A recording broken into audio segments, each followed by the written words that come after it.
Let's just start off right out of the gate with this understanding that people do not choose you. Rather, they choose their perception of you. Martians landed. Yes. Wearing Prada suits. Yes. Drinking Henry's seltzer. Yes. Chewing juicy fruit. Yes, and? Your branding here. Yes, brand. Your message here. Yes, and? A verse about Yes. your product here. Yes. I'm Hersh Rephun. Yes, and? I'm a message therapist. Yes. And I have a podcast. Yes, brand. That's right, that's it. Yes. We'll help you fix the world. Yes. Or your bottom line. All right. Your bottom line. Get it. I get it. Welcome to the Yes Brand Podcast.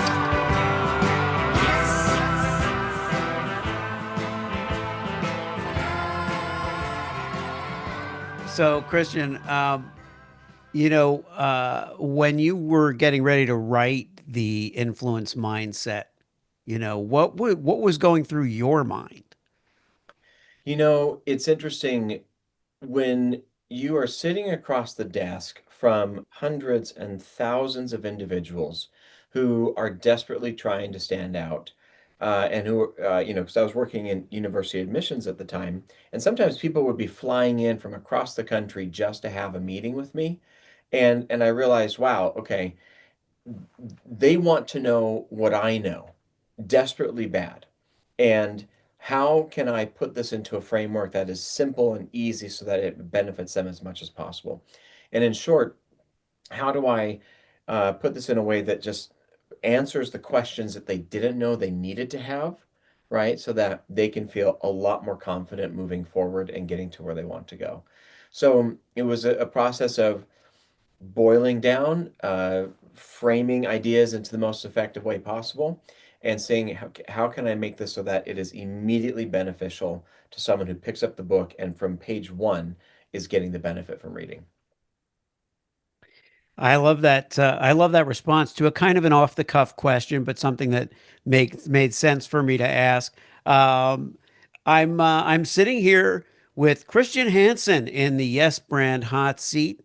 Christian's gone some of the behind the scenes in some of the biggest organizations in the world, and I love talking to people who have been in that position because the insights that they get are really invaluable.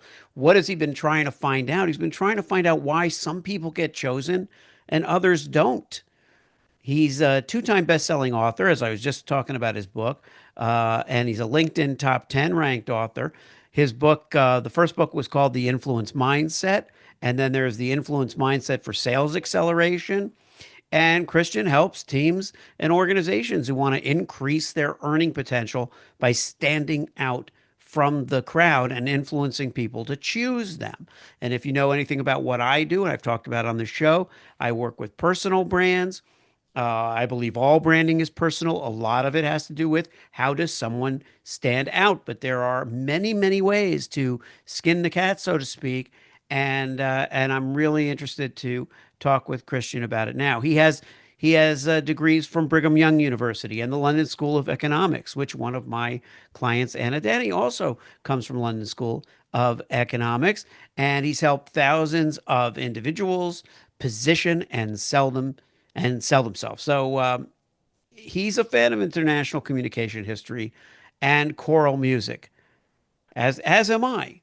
And he currently lives in Utah with his wife. I live in Iowa City with my wife, but what's the difference? Is they're very similar. Utah and Iowa are just let's see. I think they're the same amount of letters. I don't think there's even any difference in the number of letters. Christian, welcome. Welcome to Yes Brand. Well, thank you so much, Hersh. It is great to be here and such an honor. Thank you. Okay. So getting chosen, I love the question behind that. What helps? It's fascinating to me. I mean, what do you think is the single ingredient that is necessary if you as a professional in your field are going to stand out? Well, I think the most important thing is understanding first what are some of the pitfalls that get in the way of impacting people's ability to choose you. And so the way I like to frame it is let's just start off right out of the gate with this understanding that people do not choose you. Rather, they choose their perception of you. And therefore, the words and language that you use to describe your value provide the materials that other people use to create that perception. And so, whether or not you have that value or not, it's do people perceive it? And that is the key thing we got to understand. The second thing we got to understand is that our brains are wired to pay attention to things that ensure our survival. And so, if my brain is doing that, that means your brain is doing the same thing. And if I'm speaking about myself and how great I am and all the things that I can do, I may be actually speaking in a way that makes my brain feel great, but it's overlooking your brain's core needs. And so, how can I intentionally shift my language and shift the way I approach things so that I'm putting my insecure brain needs, to the side and focusing entirely on speaking to what your brain is wired to pay attention to. So when we have those two principles out of the way, that opens the gate for a lot of conversation and exploration that help people ultimately stand out and get chosen. I love that that idea of, because putting your brain aside, so to speak, your needs aside, and it's not as easy as it sounds. I think some people have a knack for that.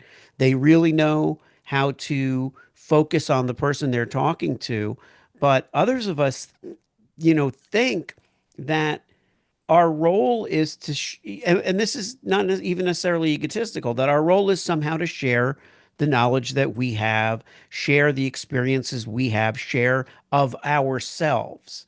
And then there's also the school of thought that says it's not about you, it's about the client, or it's about the prospect.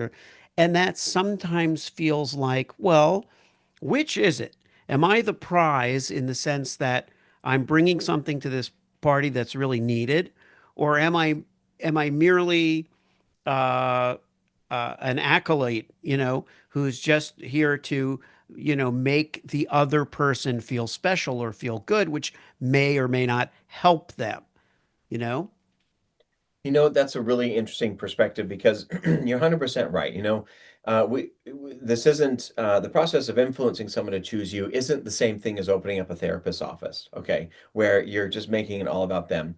You have to find that right balance. But ultimately, I believe that attention follows value and connection.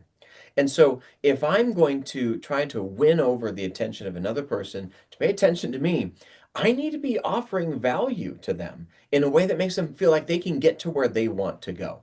And I need to be establishing connections so that there's an emotional feeling. So, I can make it about me, and there are some moments when it may be appropriate to be self-indulgent and share a story, but if I'm truly trying to influence someone to choose me, I need to be getting on their side of the table and speaking to their frame of mind. Otherwise, I'm just making myself feel great. So, and you bring up a good point that not everybody can do this. And I'm not naturally gifted in this thing. I merely am here because I am a regular person who has simply sat across the desk from thousands of people who were trying to influence me to choose them, right? And over time, I just noticed how I reacted and how other decision makers reacted to the same set of narratives and stories and tactics. And that's where I'm coming from. I'm just a Yeah. normal guy, right, who's just seen this. So one of the ways that I like to help people switch off their insecure brain needs is by exploring what I call the 7 EQ or emotional intelligence brain hacks.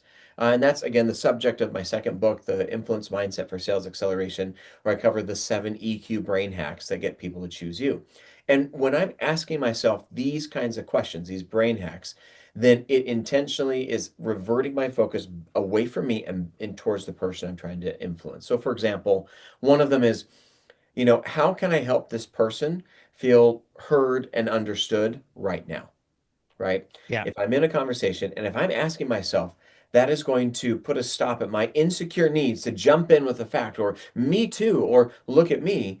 And it goes, no, no, no. How do I recycle my energy and focus? No, no, how do I help this person feel heard and understood right now? That's an example of an EQ brain hack that anyone can use that will up level instantly any of your conversations that you have with another person. Excellent, excellent. Well, let's take a look back at when you were sitting across that desk. Tell us a little bit about your history. Absolutely. So, as I mentioned, I got my start in higher education admissions, right? And there, as I was reading thousands of applications, I realized that I had a front row seat at learning, okay, so what makes people stand out? What actually works?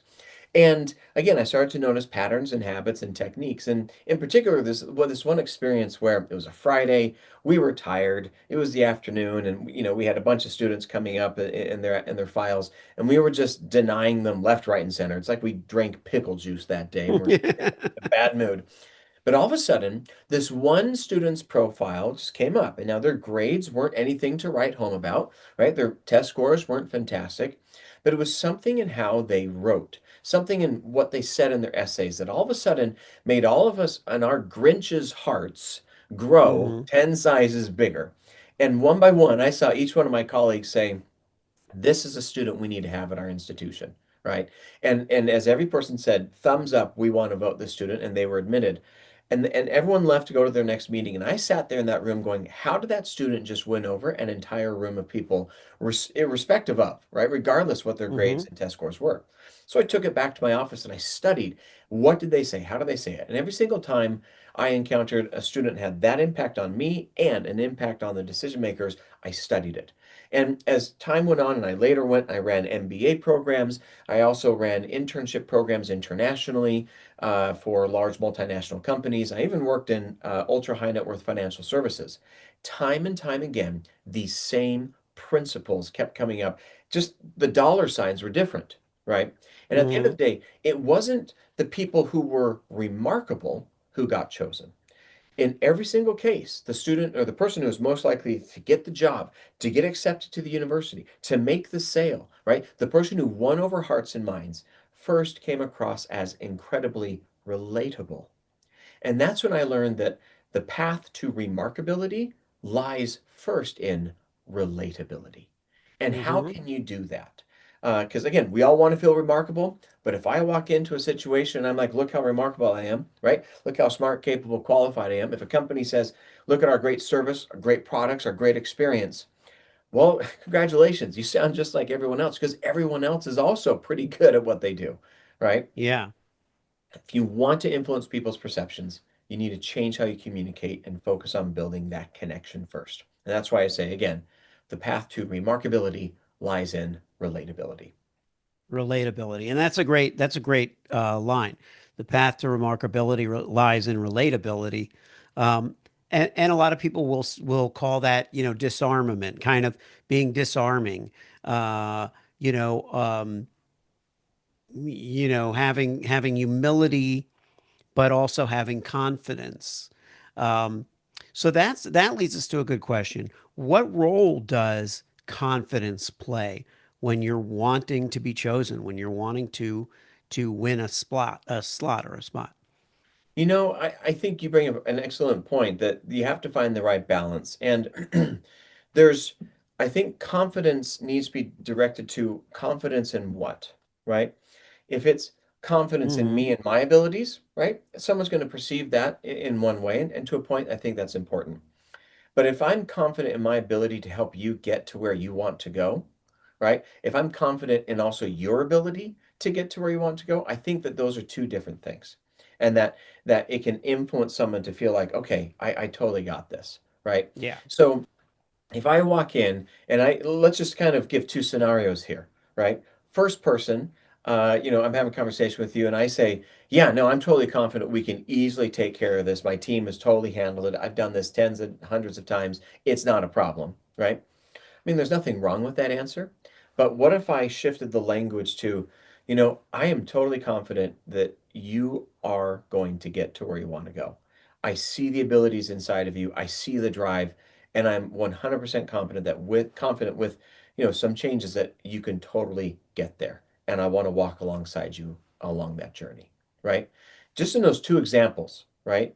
And where I've shifted the confidence, right? Who do you feel more influenced to choose, right? The first version of me or the Right. second version of me, right? Hopefully it's the second. because I'm trying to make this more related to you and to where you want to go. So, confidence definitely is important, but are you using and stating confidence to make you feel great, or are you using your confidence to help the other person feel like they're on the right path and they can get what they want? Yeah. Um, and when it comes to kind of, we talk here about, the guest's brand, your brand in, you know, uh, helping people understand the ways in which they can be chosen, in which they can emerge victorious in competitive situations. Um, how have you gone about making your brand stand out on its own? You know, one of the things that I really believe is that I think the most important conversation in business is the one that happens between someone I have just served and someone that I could potentially serve, right? What does the person who I've just helped, when they walk outside the door, if someone were to ask them, wait, so who did you just meet with? Or what does Christian Hansen do? How does that person describe my value, right? The strength of my brand is measured by my former clients and their ability to tell my story when I'm not in the room. So Right. if they can tell my story effectively, if they can tell my services effectively, if they can tell the value effectively, then I've just increased the chance of that next person becoming a referral. And I work off of a referral most of the time because of that point. So how do I then reverse engineer the way I serve people so that they feel really prepared and empowered to go Right. out and tell my story on my behalf? And I do that by typically asking a single question at the end of every single session that I'm either working with a team or I'm working with a one-on-one client or I'm speaking to an audience or I'm working with with event organizers. And I ask them this question, and that it is this. So, what was most helpful in our conversation today? What was most helpful in our session today? What was most helpful in our workshop? What was most helpful in this keynote today? Right? When I ask that question, what I'm asking the other person to do is to formulate in crystallized language the value that they took away, right? Yeah. And if I can help them practice that language, then they're prepared to now walk out the door and repeat that same language to someone else. And so that is one tactic that I've used in order to strengthen the ability of other people to tell my story when I'm not in the room. Uh, and uh, and that's why I work almost exclusively off of referral at this point. That's a great tip too, because and we've heard the phrase, your brand is what people say about you or think about you when you're not in the room. But this takes it a step further because it's like I'm a very strong advocate of third party validation. It's much more impressive for other people to say great things about you. Yeah. And the less you have to introduce yourself, quote unquote, the better it is all around. Referrals are like the golden ticket of business. And sometimes we don't have the connectivity isn't there necessarily among clients and prospective clients. Is maybe we're in a bit of a niche or whatever it might be. But I think that this process of just getting that feedback, what was the most valuable part of this exchange? What was the real takeaway for you? Because you're not asking for a testimonial. No. You're not putting them on the spot in that way. You're just saying, "Hey, for my own edification, what was the best part? What was the most valuable thing?" But Well, it's and to be yeah, clear, the language I use, I try and make it as easy as possible for them to respond. So yes. again, my question is, so what was most helpful What in was our most helpful? conversation today? When I say what was your takeaway, right? Right. Well, I liked your shirt, but I didn't like your hair or whatever it might be. Or What was your I'm putting takeaway? them on the spot to kind of, to Yeah. condense everything and then to come up with What their was one most shiny helpful? thing. Yeah. Or what's most valuable. Again, I'm kind of putting them on the spot, but I'm saying, hey, what was most helpful in our conversation today? I'm lowering the threshold of what it takes to have a successful answer to that question. Yes. Um, and it's innocuous enough where, it's not self-serving, but it just people go, oh, well, this was really helpful. Great, thank you. Wow, I'm really glad to hear that. But Um, it then ingrains that. their Yes. in their own perception of Yeah. the meeting, and it makes it easier for them because we do know, working with people and perceptions, that it's quite possible when someone who meets us goes and meets the right, our ICP, and then they say, oh, what do they do? They might say, I don't really know what they do. It's something like blank. Here it would be go back to that helpful thing. So even if you have an exchange with somebody where they're not a client, and they call you up for something, or they call you up to do a meet and greet, and you say, well, I hope I was helpful today. I hope there was something helpful. Then they might say, yeah, it was really great that you did this. Now that's ingrained. So I Yeah. like that a lot. As we kind of circle back here, um, first of all, tell our audience where they can find you, and then also, if you want to share just one more thought for people who are building their own brands and images, um, anything that we haven't touched on that you might add, would be super appreciated. Absolutely. So you can connect with me. Obviously, my website is thechristianhansen.com. I'm also really active on LinkedIn. I have a weekly newsletter about insights and tips about influence and how to become more strategic and influential and successful from real life experiences that I have, and just key takeaways.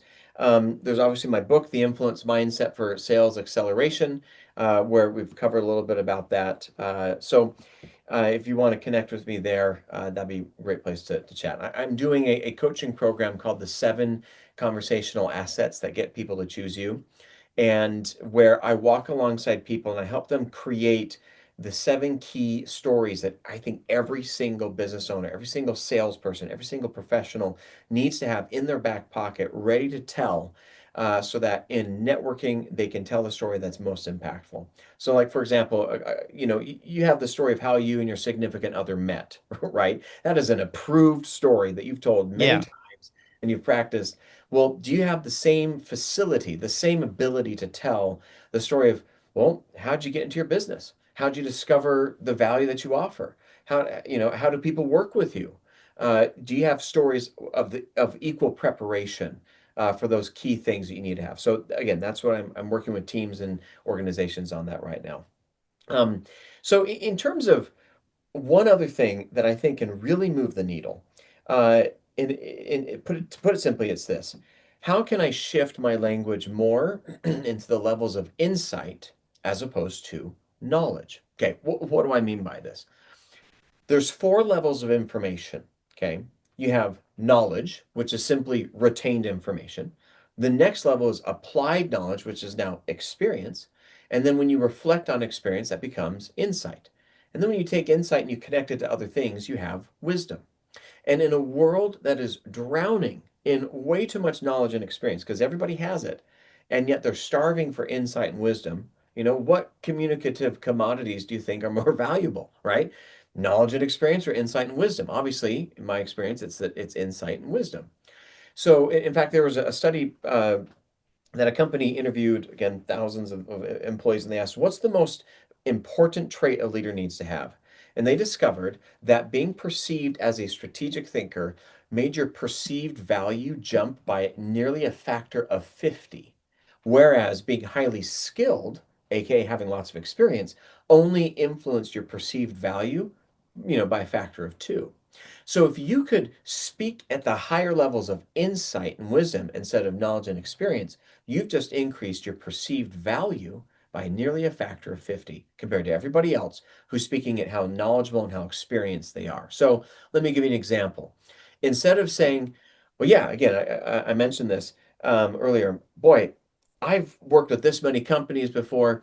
I've helped, this many companies get this much in revenue. I've helped them save this much in costs or whatever, right? I've been doing it for this many years. That's very knowledge and experience based language. What if I were to shift it into, you know, when you work with the top five out of the six top companies in this industry, one of the things you learn is, or one of the things you notice that most teams tend to overlook is, or one of the things that makes people most significantly likely to be successful is. Notice how I've Mhm. shifted that language instead of I've done Yeah. it this much to here's the piece of insight. That subtle shift changes your perception of my value by nearly a factor of 50, hopefully, you know, Yeah. according to that study.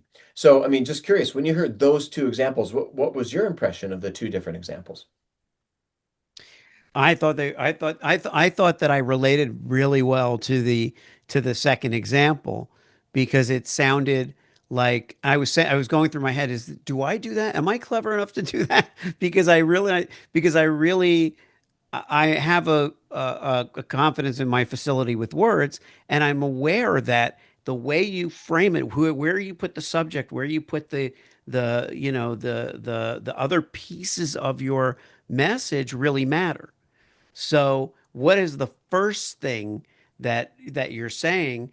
And in this case, you're really giving the value of the testimony, so to speak, rather than just the credit. You Yes, know, you're taking yourself out of the subject. It's not about you. yes. And so I found that worked really well. And one of the obstacles is that when you speak in knowledge and experience, you're leaving it up to your listener's brain to assign meaning and value to it, right? They're having to sit there and go, okay, so wait, so why is this person's job history important? Why is this important, right? But the moment I shift into insight and wisdom language, here's the one thing I've learned. Here's the thing teams most often overlook. Here's the reason why I think you're going to be successful at this. I have now wrapped up a a neural piece of candy for the person's brain to eat and enjoy because it is going to get them immediate value in helping them overcome an obstacle that they want to overcome, right? Yeah. And to focus on what they need to focus on. So those little phrases and many more are some of the things I cover and provide templates and scripts for in my book, The Influence Mindset for Sales Acceleration. So it's just another resource to help people become and raise their ability to influence people's perceptions of them. Alright. If you liked the show, Yes, and? it worked for you, Yes, then? subscribe and leave a Yes, friend. 5-star review. Yes, friend. Tell all your friends. Yes, friend. Get your branding here. Yes, friend. Get your branding here. Yes, friend. Did I make it clear? Yes, friend. Get your branding on Yes. before they're gone. Yes.